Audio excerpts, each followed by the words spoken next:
Humanity had spent decades proving that peace was not its weakness but its chosen discipline. Across the galaxy, almost every major power had, at some point, misread that discipline as submission. Humans negotiated calmly, absorbed insults quietly, and extended compassion where most species would have answered with claws or plasma. Their colonies rebuilt after border raids without demanding retribution. Their diplomats maintained composure through sabotage disguised as accidents. Even when convoys were detained, treaties delayed, or ambassadors mocked, humanity chose dialogue over escalation. It became a running joke among several alien blocs that humans could endure anything without striking back. They weren't feared, they were pitted. What none of those species understood was that humanity tolerated provocation because it carried a burden heavier than pride, memory. Empires forgot the horrors of their past, the catastrophes that forged their civilizations in fire. Humans never did. Every scar in their history, the extinctions, the world wars, the long cold decades where destruction hovered over their heads, lived in their bones. They did not avoid war because they lacked teeth. They avoided war because they remembered exactly how sharp those teeth were, and how easily they could sink too deep. The galaxy, blind to that restraint, kept pushing. The alien coalition responsible for the final incident had always seen humanity as an upstart civilization that climbed too far, too fast. They considered humans reckless innovators who built technology beyond their psychological maturity. Their propaganda painted humans as unstable primitives hiding behind polite diplomacy. Each year, they probed a little deeper, unauthorized scans of human space, cyber intrusions on Solnet, clandestine funding of pirate groups near frontier colonies. Human leadership responded with warnings, evidence sharing, and offers of neutral mediation. The coalition interpreted that as hesitation. Over time, their provocations grew bolder. Human trade routes were inspected aggressively. Scientific teams were detained for days without cause. A human relief station on a newly terraformed world was bombed by unknown actors, and though evidence pointed to coalition operatives, the perpetrators were never punished. Humanity swallowed its outrage again, convinced that escalation served no one. But while the galaxy laughed at humanity's restraint, human analysts tracked every missing ship, every hacked server, every intercepted transmission. A thick dossier of coalition misconduct sat in the vaults of Sol Command. It grew heavier each year. Still, the diplomats kept pushing for peaceful arbitration, even after the coalition walked out of negotiations 3 consecutive times. Even after a senator's shuttle malfunctioned under suspicious circumstances. Even after the coalition navy, accidentally, crossed into a protected humanitarian zone. Humanity breathed deep and stayed calm. The final trigger wasn't strategic. It wasn't even militarily valuable. It was a relief convoy, 2 hospital ships, 3 supply barges, and a civilian escort, headed to a neutral world suffering environmental collapse. They carried medical equipment, atmospheric stabilizers, and thousands of nutrient pods. Everyone agreed they were non-combatants. The coalition ambushed them anyway. The attack wasn't swift. It was theatrical. Broadcast live across multiple networks, coalition ships surrounded the unarmed convoy, disabled their engines, then opened fire slowly, deliberately, as if savoring the event. Human medics begged for ceasefire. Pilots transmitted distress codes recognized by every major government. The coalition jammed them and kept firing. The hospital ships burned. The escorts broke apart. Civilians suffocated in decompressing corridors while an entire galaxy watched the feed in stunned silence. When the smoke cleared, coalition commanders declared it a demonstration of supremacy and warned humanity to know its place. The galaxy braced for outrage, but humans didn't react. No furious speeches. No threats. No condemnations. Earth remained quiet. Human colonies continued daily operations, silent and focused. Traffic to Sol Command increased, but no information leaked. The Terran Senate held a closed-door session and issued no statements afterward. Alien leaders misinterpreted that quiet as shock. Others thought it was fear. Only a handful sensed something far more unsettling. They recognized the posture not as paralysis but as stillness, the kind predators exhibit moments before they move. By the next sunrise across human space, a subtle shift rippled through every colony, station, and fleet. Communications tightened. Civilian channels rerouted. Thousands of personnel recalled from leave. Dormant shipyards activated with silent efficiency. The whole of humanity, spread across dozens of worlds, synchronized like a single muscle clenching in preparation. Human tolerance had not shattered in rage. It had folded inward with purpose. And for the first time in galactic history, every alien power felt a cold truth sink into their bones. Humanity's patience had never been infinite. It had simply never been tested by something unforgivable, until now. The galaxy expected the usual pattern. Humanity would mourn, request an investigation, and appeal for justice that would never come. For years, their diplomacy had been predictable: measured statements, formal protests, and unwavering attempts to avoid conflict. So when the convoy massacre spread across every communication network, most observers assumed Earth would respond with another controlled plea for accountability. The coalition that orchestrated the attack believed they had delivered a humiliating blow that would force humanity into silence and concession. They didn't realize they had crossed the threshold no species had ever tested before. The first sign that something was different came from the broadcast itself. Coalition leaders replayed the footage repeatedly, boasting about their lesson in discipline. Their media analysts mocked the screams, the pleas, the final transmissions of the medical crews. But what unnerved several independent intelligence agencies wasn't the brutality of the act. It was humanity's complete lack of response. Not outrage. Not sorrow. Nothing. Every official channel went dark within minutes. News networks on Earth switched from open coverage to repeat statements of underassessment. Naval PR committees canceled all scheduled press briefings. Even social media across human space began mirroring coordinated silence, as if billions of people had collectively decided that words were no longer necessary. Alien commentators speculated that humans were overwhelmed or disorganized. Others believed human leadership was divided, uncertain how to react. But specialists who had studied humanity's psychological resilience recognized the shift for what it was: a species withdrawing into focused unity. Throughout their history, humans displayed a chilling tendency to become calm when pushed past their emotional breaking point. Their tragedy-forged instincts didn't explode, they condensed. Coalition vessels patrolling the border reported strange activity next. Human ships that normally transmitted identification codes fell completely silent. Civilian traffic patterns altered, diverting away from standard lanes. Automated beacons along the demilitarized zones abruptly shut off. Patrol fleets repositioned themselves with mathematical precision, forming a pattern too deliberate to be random. Officers stationed along coalition borders noted the absence of routine chatter from human captains who once exchanged pleasantries even during tense standoffs. When coalition intelligence attempted to intercept internal human communications, they found nothing but encrypted blocks shifting at impossible speeds. Every attempt to breach the encryption failed. Human networks that were usually open and diplomatic transformed into an impenetrable wall.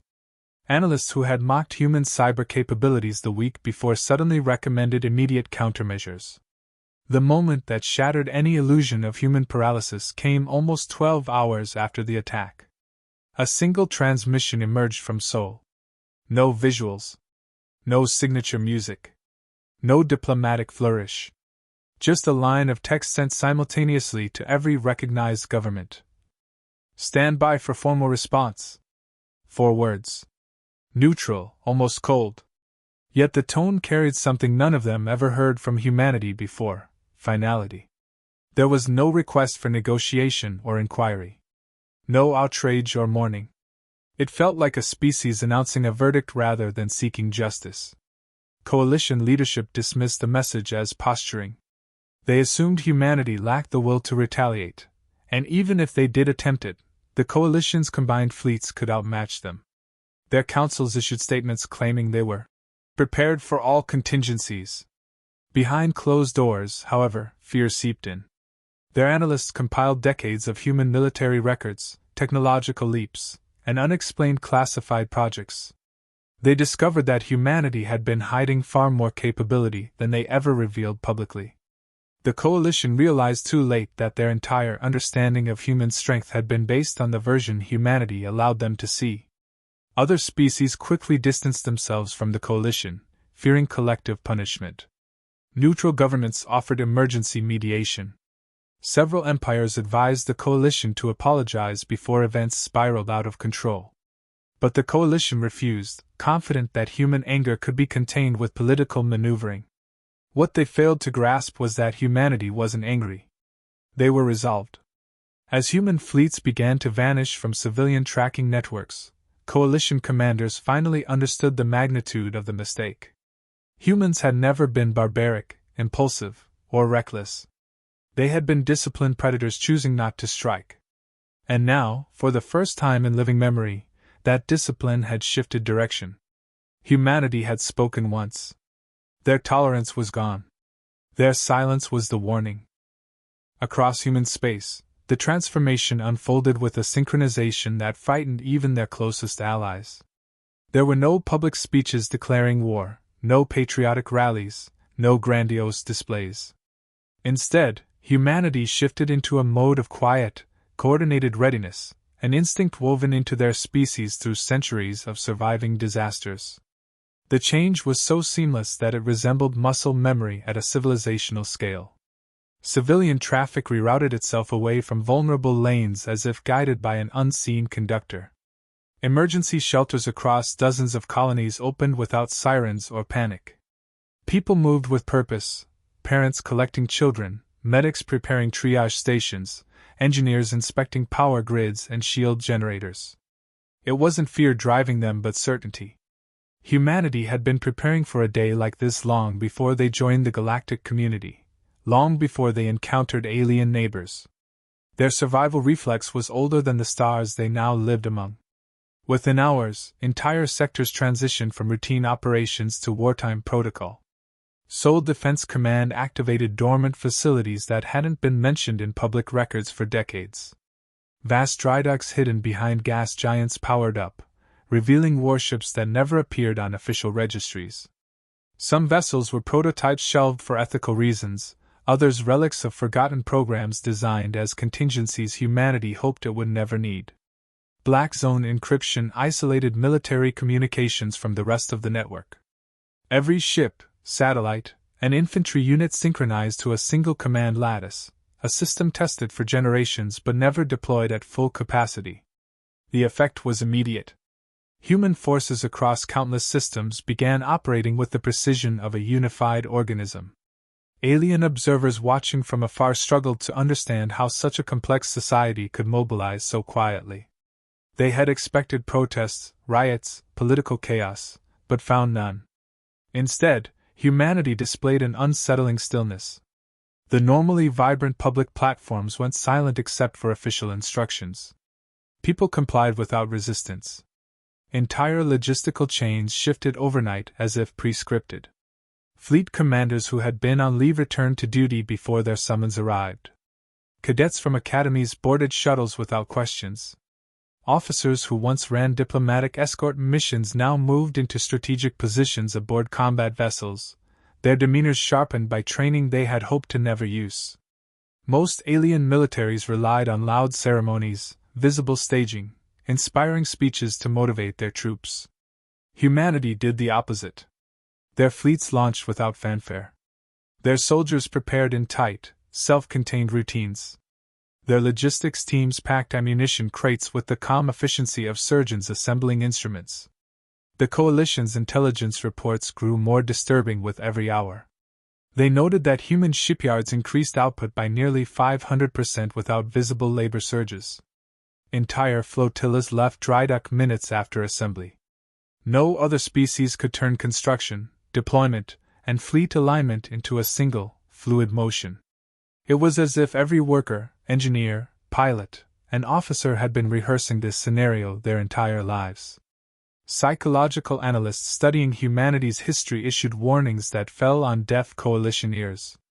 They highlighted a pattern consistent through thousands of years. Humans were capable of immense restraint until a moral threshold was crossed. Once crossed, their reaction wasn't fury, it was precision. They didn't lash out. They executed. By the end of the first day, frontier governors reported the disappearance of several long-range human armadas from all public tracking systems. Quiet slip space ruptures indicated coordinated departures. The coalition realized with growing dread that they didn't know how many fleets humanity possessed, nor where they were headed. Then came the second message from Sol. Not a speech. Not a negotiation. Just one directive transmitted across neutral and enemy space alike. Clear all lanes. Nothing more. But those 3 words carried the weight of a species that had finally decided to move. Not in rage, not in vengeance, but in absolute clarity. Humanity was no longer preparing. They were advancing. Human fleets emerged across coalition territory without the thunder of announcements, or the spectacle of intimidation. They arrived the way storms appear on the horizon, silent at first, inevitable moments later. Coalition scouts detected faint distortions in space, then suddenly entire formations materialized with flawless precision. No warnings. No theatrics. Just presence. Before the coalition could coordinate a proper response, those formations began moving with mechanical certainty. The first engagements were so fast that coalition officers struggled to understand what had happened. Human warships disabled enemy picket lines with single-shot accuracy. Not a barrage, individual, calculated strikes that severed engines, weapons, and command relays in seconds. Coalition ships attempted to return fire, but their targeting systems were blinded. Human electronic warfare drowned their sensors in data so dense that even emergency backups collapsed. Ships that prided themselves on impenetrable shields felt those defenses unravel under weapons designed to exploit microscopic structural weaknesses. Across multiple fronts, human forces executed simultaneous actions that no alien strategist had considered possible. Stealth cruisers dropped into orbital shadows and dismantled planetary defense grids with surgical precision. Long-range drones infiltrated communication arrays, severing the coalition's ability to coordinate. Hyperspace interdiction nets unfolded around entire star systems, trapping hostile fleets in cages they could neither understand nor escape. Coalition admirals who once boasted about numerical superiority watched their advantage evaporate in minutes. What unsettled observers the most was humanity's restraint. Not a single civilian transport was touched. Not one habitat dome was targeted. Human fleets skipped over fully populated sectors, focusing solely on infrastructure, arsenals, and command centers. Their aim was absolute destruction of capability, not annihilation of life. This precision terrified the coalition more than any planetary bombardment could have. It reminded them that humanity wasn't lashing out, they were delivering judgment. On the ground, special operations units moved with equal efficiency. Drop teams landed on fortified moons without firing a shot until the outer defenses collapsed. Infiltrators breached bunkers thought to be impenetrable and extracted key personnel alive to stand trial later. Coalition soldiers surrendered faster than expected, their morale shattered by the realization that humanity didn't hesitate, didn't gloat, and didn't make mistakes. Everywhere the coalition resisted, human answers were swift and clean. Artillery positions dissolved into molten slag under pinpoint orbital beams. Carrier wings vaporized before launching a single fighter. Capital ships, once symbols of coalition dominance, fell in complete silence as their reactors shut down under hacking sequences too advanced to counter. Attempts to flank human formations revealed an unsettling truth: every path had already been mapped, anticipated, and countered before coalition ships even moved. As the offensive progressed, humanity demonstrated weapons no one knew existed. Microfleet drones swarmed through battleships' ventilation shafts and disabled their cores. Gravimetric slicers carved entire destroyer lines into drifting fragments without producing debris clouds. Dark spectrum torpedoes bypassed shields entirely, phasing into hulls before activating.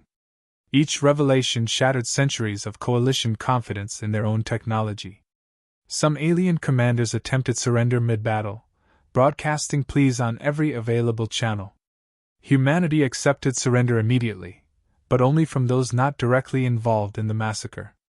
Those who orchestrated or celebrated the attack faced a different fate. Human forces boarded their vessels, bypassed their last defenses, and seized them alive with the quiet efficiency of professionals completing an unpleasant necessity. The coalition's final attempt at coordinated resistance collapsed when humanity performed a maneuver that military theorists had dismissed as impossible. A fleet of stealth battleships emerged inside the defensive perimeter of the coalition's Central Command world, past mines, sensors, and warp blockers, appearing above the capital itself. No alarms had triggered. No early detection system had fired. One moment, the sky was clear. The next, humanity hovered directly overhead. With their command hard exposed and their fleets dismantled across half the galaxy, coalition leaders finally understood the reality they had refused to acknowledge. Humanity had not revealed their true strength until the moment justice required it. And now that strength was everywhere, undeniable and unstoppable.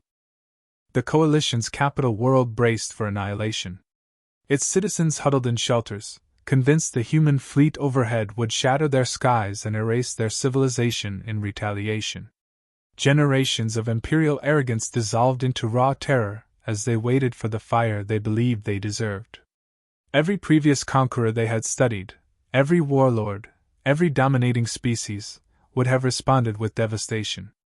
That expectation was carved into their political doctrine: power proves itself through destruction. But humanity didn't open fire. Instead, every vessel held position with unnerving stillness. Not a single cannon charged. Not a single bomber launched. The coalition's own defensive platforms, terrified into paralysis, didn't shoot either. The silence stretched until panic turned into confusion. Then a single message transmitted from the lead dreadnought to every receiver on the planet. Surrender your command and present those responsible for the attack. There were no threats attached, no countdowns, no violent promises. Just a demand for accountability. Coalition leadership, cornered by their own actions, attempted negotiation, offering reparations, pledges, conditional apologies. Humanity rejected each attempt without anger or hostility. They kept repeating the same expectation, word for word, until it became impossible for the coalition to pretend misunderstanding. Eventually, the officials directly responsible for planning, authorizing, and broadcasting the convoy massacre were escorted out of their bunkers by their own guards and delivered to the landing zone where human troops waited. Those guards did not act out of loyalty, they acted out of survival. They realized their leaders had endangered the entire species for pride and theatrics. Human soldiers secured the prisoners quietly. No humiliation. No abuse. Every detainee was bound, medically scanned, and placed under protection. Some captives expected execution on the spot and trembled uncontrollably.